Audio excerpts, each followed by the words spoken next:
Hey, Prosperity Collabs, welcome back. So we're doing something a little bit different in the next couple episodes. We're going to be doing our top producer interviews, and I've got a bunch scheduled. But what we're going to be doing over this series is we're going to be looking at the science of success. We're going to be looking at how the highest achievers do what they do and what's different about them. Because all of us have goals. All of us have things that we want to accomplish in this life. But it just seems like some people get more done. Some people seem to use the time at a higher level. And what I love about the podcast today is we're going to be talking about some of the things that top achieving people are doing to create that incredible lifestyle, those incredible results. So today in particular, we're going to be looking at something we call the 6 personal perspectives. Now, Gary Keller, and you might be familiar with him, created the most successful real estate company in the history of the world. It's Keller Williams International. Now, just once again, Keller Williams was named the #1 real estate franchise it's been going on for a long time. It's been named the #1 training company in the world so many times that Training Magazine actually retired the company because they just didn't want to keep giving him the award. So they put him in the Hall of Fame, right? So there's something good happening here. So Gary Keller's an interesting cat. What he did is he looked at, why are successful people successful? What is it that they're doing to create the success that they have? Because a lot of people operate in this mindset that you either have it or you don't have it, right? Well, the truth is success isn't magic. Success isn't for the select few. Success actually can be distilled down to practices, mindset, and activities that are repeatable and can be scaled, right? And the real estate industry is probably where this is actually the simplest. If you want to be successful in real estate, it's not hard. It really isn't. It's hard work, but it's not complicated. It's actually pretty simple. What you have to do every day it's not brain surgery, right? So Gary has done this. He's taken this down, he's boiled it down, and he came up with what was called the 6 personal perspectives. And this is foundational to the success of so many people across the United States and across the world. And we're going to be kind of doing a brief overview today, and then over the next couple of weeks, we'll be getting deeper into this. So here's the first thing I want you to think about. Success is not built on you winging it, right? Success is built on models. Now, models and systems have allowed so many companies to achieve incredible things in ways that other companies have not. And I'll give you the example. In your town, there are probably a couple places that make better hamburgers than McDonald's, right? They have to, because McDonald's hamburgers are not particularly good. Now, I just had a quarter pounder over the weekend, and it wasn't bad, but it wasn't life-changing either. But nobody sells more hamburgers than McDonald's. Why? Why does nobody sell more hamburgers or make more profit selling hamburgers? Why doesn't the local guy with the much better product, why doesn't he beat McDonald's? And I'll tell you why. It's models. McDonald's has a reproducible success model that they are selling to other people who are then implementing that model in franchises, and they rinse and they repeat over and over and over again.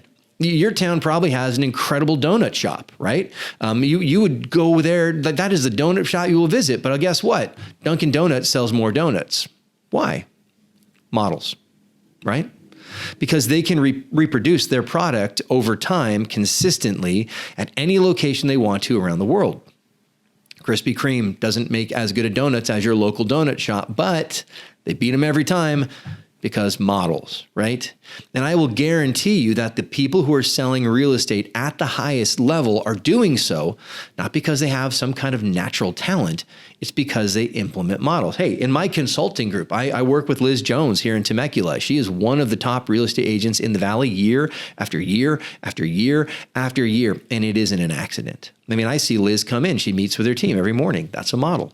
I see Liz do her lead generation every single morning. That's a model. I see her go on her listing presentations, and she follows the same format every time. That's a model that can be duplicated. And as she's expanding, as her team is growing, she's teaching them her models. See, this is what success is about. The thing I want you to think about, though, is models aren't just for business practices.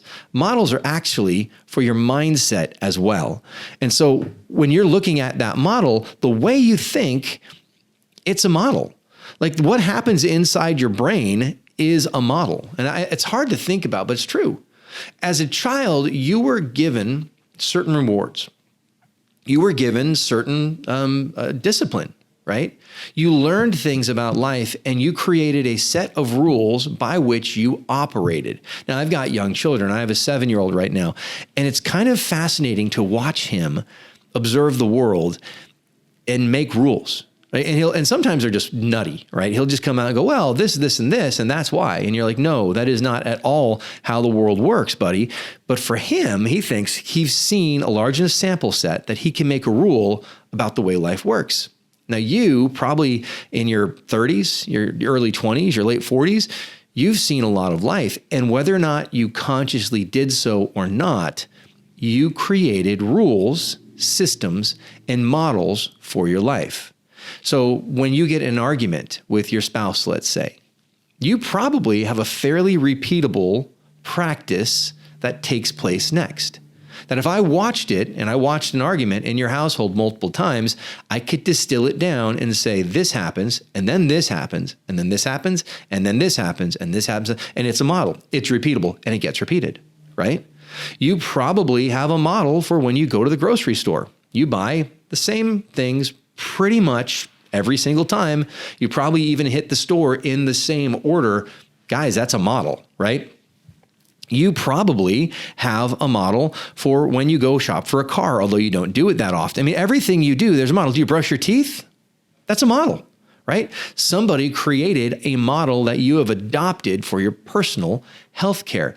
The reason I want you to think about that is you're already running models and systems, right? And the mindset is where your models need to be applied the most intentionally. And the mindset is where the models are often the most neglected. And so that's what I want to talk about today in these 6 personal perspectives. So your mindset can be built on models, and your mindset should be built on models. So let's take a look real quick at what the 6 personal perspectives are. Sorry, I got a little bit ahead of myself. I just want to remind you of something. Nothing changes until you do, right? And so you are in this real estate industry and you got into it because you had big goals. I don't know anybody who got their license and said, I just want to struggle. Man, someday I'm going to be barely able to pay my bills. There's going to be a lot of months where I don't know if we're going to make it. Oh, it's going to be so great. That's why I'm getting my real estate license. No one has done that.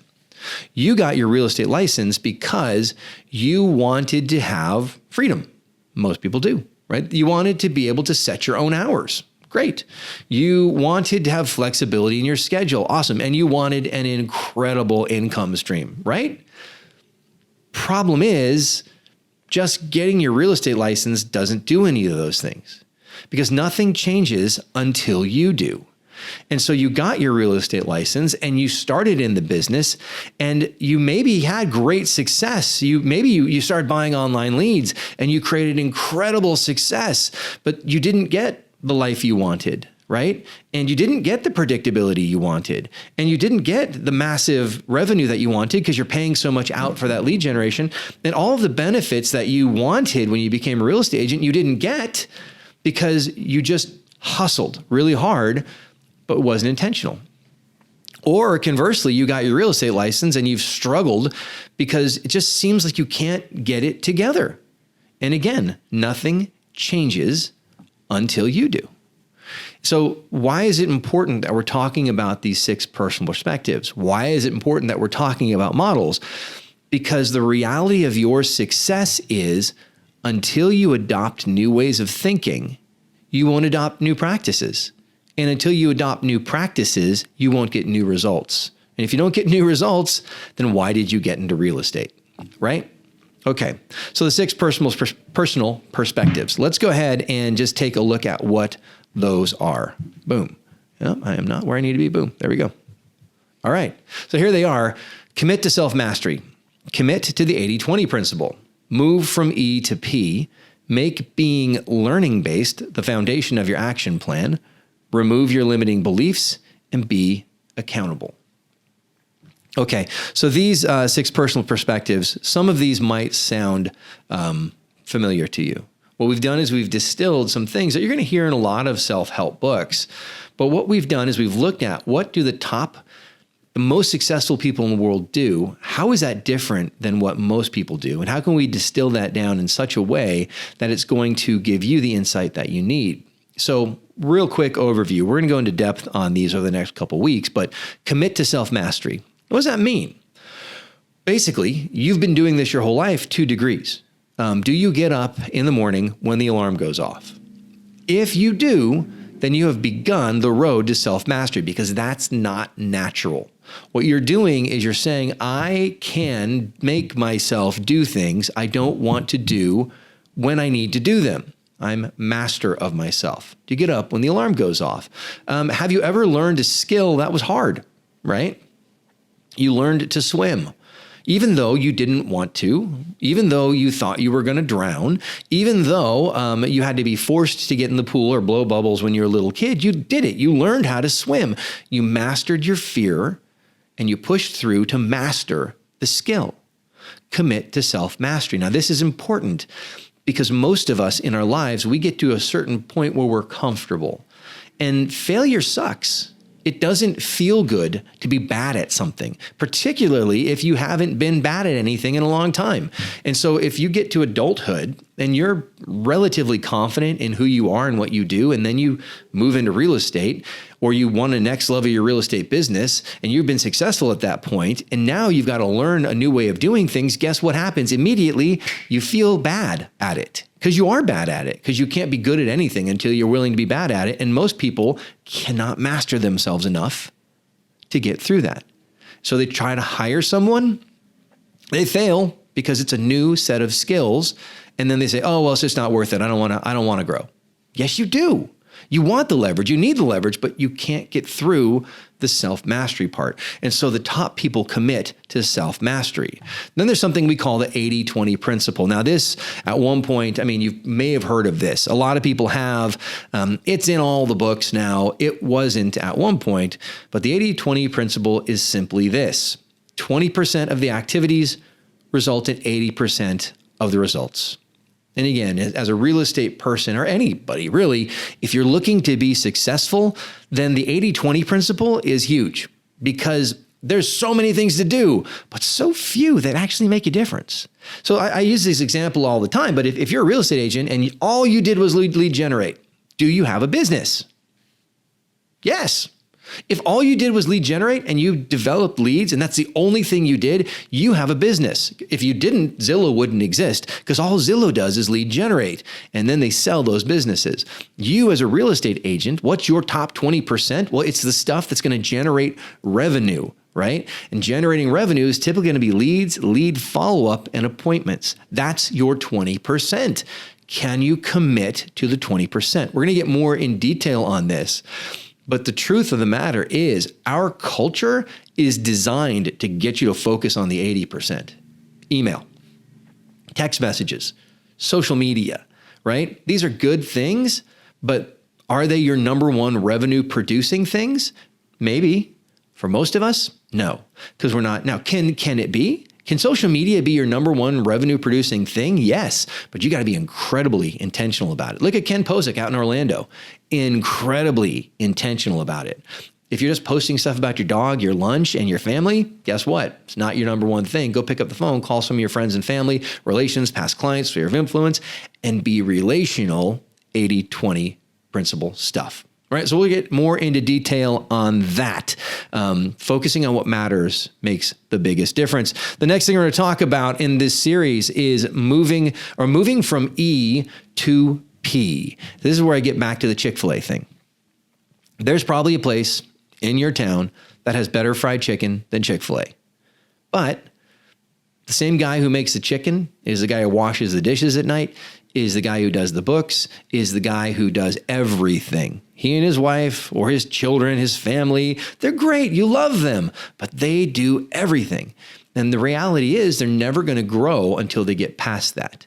And so moving from E to P is moving from that entrepreneurial, I do everything mindset to the professional mindset, which is Everything that I don't need to do, I leverage out to someone else so I can do the things that I need to do. Pardon me, entrepreneurial to purposeful.